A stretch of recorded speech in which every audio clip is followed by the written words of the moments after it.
तो देखिए power star Pawan Singh ने रच दिया इतिहास। भाई साहब पावर स्टार पवन सिंह हाल ही में एक मूवी आया था, जी हाँ, सूर्यवंशम। उस फिल्म में के एक गाना था बबुआन। जी हाँ, एक ही जाति पर गाना था, लेकिन गाना था बबुआन, लेकिन हर एक जाति के लिए वो गाना पसंद आया था।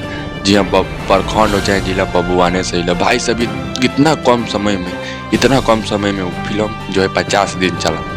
जी हाँ, एक सिनेमा घर में 50 दिन चला। उसका गाना था एक बबुआन, बहुत ही मार्केट में तबाही मचा रहा था। और हम लोग बता देना चाहते हैं कि इतना कम समय में वो गाना अभी तक यूट्यूब चैनल पर 50 मिलियन क्रॉस कर लिया है।